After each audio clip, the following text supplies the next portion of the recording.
Me know broker join करायच्या आधी HLC होतो. त्याच्यामध्ये कसं व्हायचं का जेव्हा आम्ही स्टार्ट करायचो तर एक स्लॅब असायचा. स्लॅबमध्ये व्हायचं कसं का जेव्हा आम्ही त्या याला टच करायचो त्याच्यानंतरच ती अमाऊंट यायची. त्याच्या अगोदर अगर 1 रुपया तरी कमी असेल तरी पण आम्हाला ती अमाऊंट नाही मिळायची. दिवसापासून नो ब्रोकर जॉईन झालो आहे तेव्हा इन्कम स्टेबल झाला आहे मला. ओके, कमी असे उरत नाही. तो एक मला फायदा त्याचा मिळतो आहे जास्त करून नो ब्रोकर जॉईन केल्यापासून.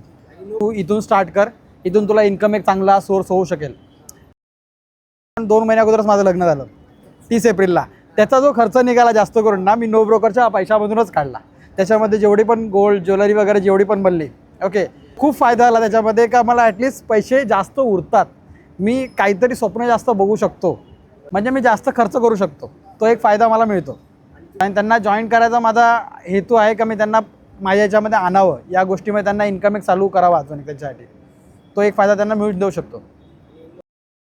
तर नॉर्मल स्वप्न काय असतं की बघायला गेलात तर एक घर, गाडी, ओके, आणि एक अगर सिक्युअर लाईफ. अगर पैसे सिक्युअर असेल तर सिक्युअर लाईफ पण होते, बरोबर आहे. ती गोष्ट आता करू शकतो. तेवढा कॉन्फिडन्स आहे का ह्या अमाऊंटमधून मी ती स्वप्न पूर्ण करू शकतो. नेक्स्ट प्लॅन माझा आता अजून एक घर घ्यायचा विचार आहे. एक घर आहे, अजून एक घर घ्यायचं आहे. ओके, बरोबर आहे. गाडी पण घ्यायची आहे. गाडीचं एक स्वप्न आहे आता माझं, तर मला लवकरात लवकर क्लिअर करायचं आहे. ब्रोकर ॲक्च्युली टायमात पेआउट देते. 40 आवर्समध्ये पेआउट येतो, तीच मोठी गोष्ट आहे. तो इन्कम म्हणजे बघायला गेलात तर जी असतात का विकली पेमेंट एक बोलायला गेलात तर आपण विकली पेमेंट पण घेऊ शकतो किंवा डेली बेसिसला पेमेंट पण घेऊ शकतो. तो एक फायदा नो ब्रोकरमधून आहे. बेस्ट आहे, सेफ आहे. थोडे स्वप्न जरा जास्त बघू शकतो आणि थोडी मोठी बघू शकतो.